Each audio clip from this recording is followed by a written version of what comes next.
If you've been following my videos, you know that I've had some really challenging situations come up over the past year in situations that probably relate to my MS, but we don't really know for sure. It could be dysautonomia. There's still a little bit of testing going on, but in the end, ultimately what I'm doing is trying to find ways to help myself, because what I'm finding is that Western medicine really doesn't have the tools to help me. So I'm trying to be very cautious, and I'm trying to handle these things in a way that only help me, and I'm not taking any major risks, because that's just, I can't handle those kind of risks right now. I've got enough going on with my health. So just to catch you up quickly, so I've had 2 seizures or syncope events in the past year, and they were 9 months apart, and I was not on medication in between those 9 months. And they both had triggers that I'm aware of, so I can definitely keep an eye out for those and try to avoid them, because basically what happens with either of these kinds of conditions, they have so much in common, but either way, what can happen is they build up over time. And if you have a whole bunch of things happening, like you are sleep deprived, I have insomnia.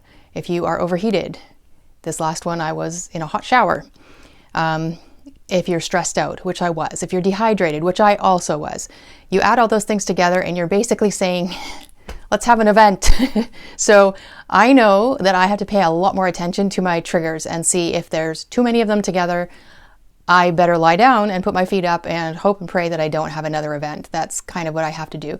And I find that a lot more useful than taking medication that makes me feel really crappy and then having no idea if it's even going to work. Because if people who have real epilepsy, like seizures ongoing, especially kids, they're really limited. They have to do something because they're constantly having these events, and they're damaging. They can do so much damage to you. They can hurt you. You can have broken bones, burns, cuts, head trauma. And that's in addition to all the things that actually happen while you're doing it. Your muscles really get overworked and it's very painful. You bite your tongue.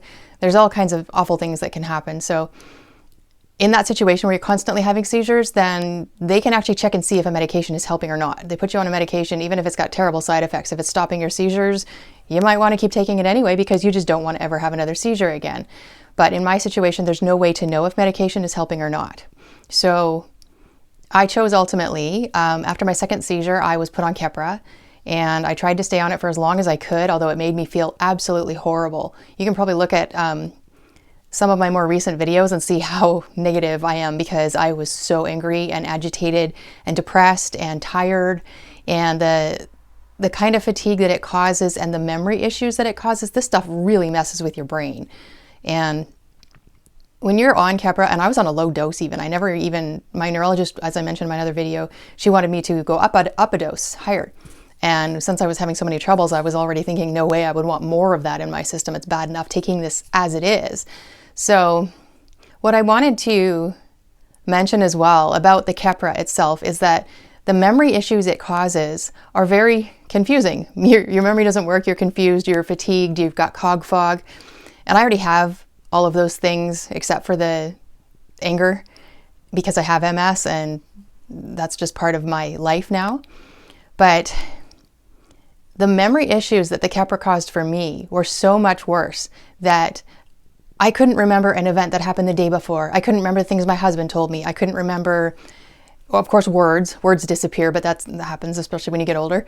And with cog fog in general, that will happen. But what I found is that it was just like I was sitting in this dark room with my hands tied behind my back, and I didn't have the energy to try to get them loose and reach up and grab that memory. So I would just automatically say, I don't remember. I don't know. I can't remember that.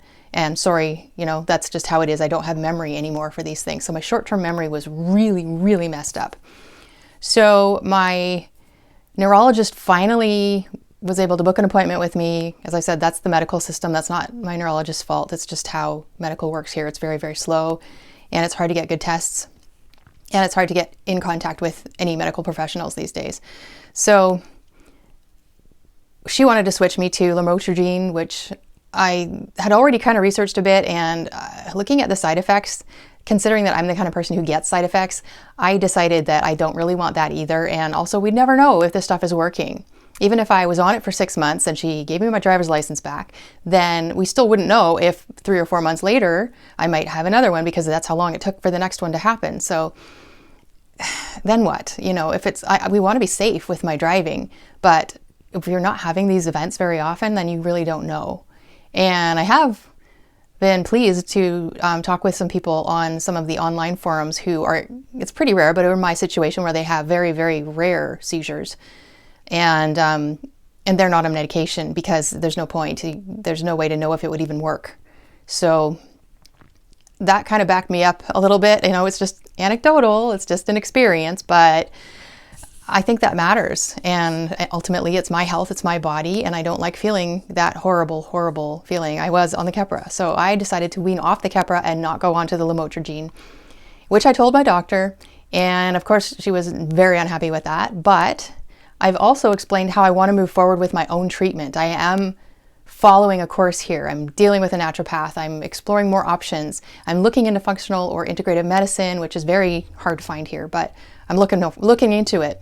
And my neurologist even said, okay, I have a friend who knows a lot about that. I'm going to talk to her, another doctor friend who knows about that. So she's going to look into that more and maybe have someone she could refer me to help with this treatment. And ultimately, that was a very scary conversation. I was dreading it, telling her that I was going off the Keppra, but it went fine. And she was actually pretty supportive by the end. So I'm really, really pleased with that. And it feels like we have more directions we can go in again. We have other things. She sent me for another MRI, which I just had, and I'm guessing probably won't show much of anything. She doesn't even expect it'll show anything because the second event was so much shorter and overall kind of a quicker recovery, maybe partly because I wasn't as stressed after because I knew what had happened this time. I think that in the end, she doesn't have any ammunition to prove that I absolutely should be on anti-seizure medication. I've had 4 EEGs now and none of them show any seizure activity, which doesn't necessarily mean anything because unless you're actually having the event, you don't know. You know, that can be really hard to catch. And if you only have them once or twice a year, then that's going to be really hard to catch. So there is some evidence there might be something going on with the MS lesions in the EEG, but it was not seizure activity that was showing. So there is still something to investigate there, but it might not be something that we can ever do anything about because I don't think that the medical system has any answers for that. So that's fine. It's just a point of interest. So I did wean off the Keppra and I am officially Keppra free as of this week, which is so awesome.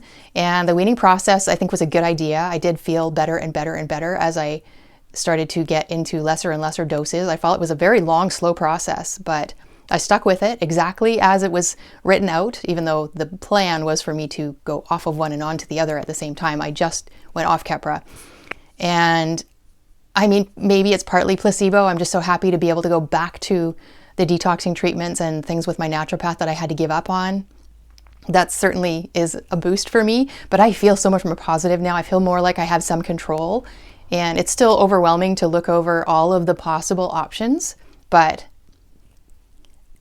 I'm moving forward now, and I feel like I have the ability more so now again to start looking into things more realistically. You have to use so much discernment, and I want to do another video about that too because that's been an interesting process that I've been following over the last little while. So overall things I think are looking kind of up, and obviously unless I have another event they should continue to look up, and I'm looking into other things that I hope will be helpful that are taking their time. It's all very slow, but I also understand when people want to treat their MS, they should do so slowly. It's never a matter of just jump in and try all kinds of things at the same time. If you're detoxing, if you're doing anti-parasite cleansing, if you're doing all these things, then you really need to take it slowly so you don't overdo it. Okay, I'm back. As I was recording this, the phone rang and it was to do with my health treatment, so I had to go grab it.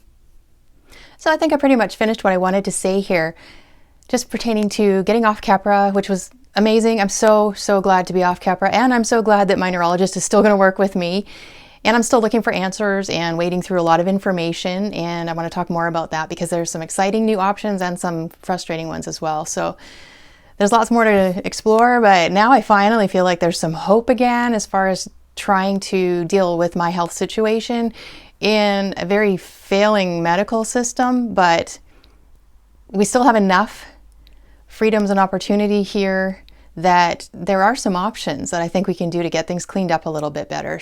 So I think maybe we're moving in a better direction now, maybe the right direction, hopefully. And this might be the kick in the pants that I needed to really get things moving in a much better direction, because I'd love to kick this fatigue. I'd love to kick all of the other things that are limiting me and making it impossible for me to work or to be more functional in life and be more social and to drive and all those kinds of things. So I hope that this turns out to move in a better direction.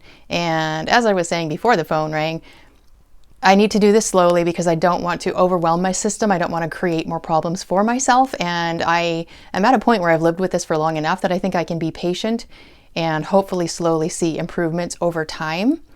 Hopefully some will happen more quickly. That would be wonderful, but I'm not going to assume that would be the case, because then I'll just be disappointed and frustrated pretty quickly. So I got to really stick with it and keep going with my workouts, keep going with my nutrition, keep going with supplements, and still exploring different new supplements that would be more useful to me that I haven't taken before, and slowly doing that along with detoxing and all of that good stuff. So that's where I'm at right now. Thank you for checking in with me to see how things are going, and I'd love to hear what you are going through too in the comments, and any suggestions you have, things that I should maybe think about trying.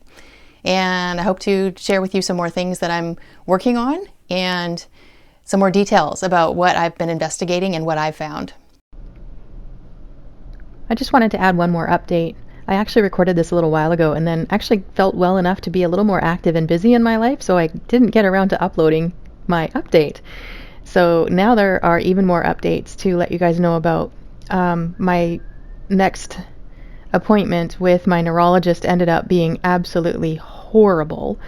She was very unhappy with me not taking the medication and is now telling me that I will never be allowed to drive again.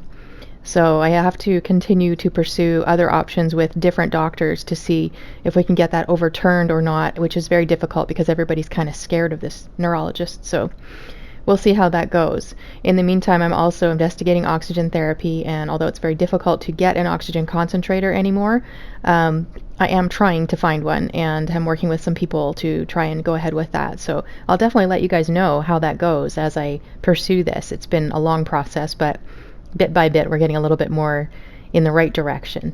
And the pronouncement that I would never drive again was very, very hard to swallow for me, and that definitely set me back a little bit. But now that I've had a little bit of time to digest it and try and figure out what my next plan is, I'm still back on the positive track. I'm not going to let this destroy me or tear me down or make me feel hopeless or anything. There's got to be different options. And yes, it is very, very difficult. I live in an area where we don't have a decent transit system, so I am basically stranded, but I'm going to keep trying to move forward and see what else we can do. And I'm hanging on to that optimism that there are going to be some improvements for me down the road. Thank you for watching. Please feel free to subscribe, and God bless.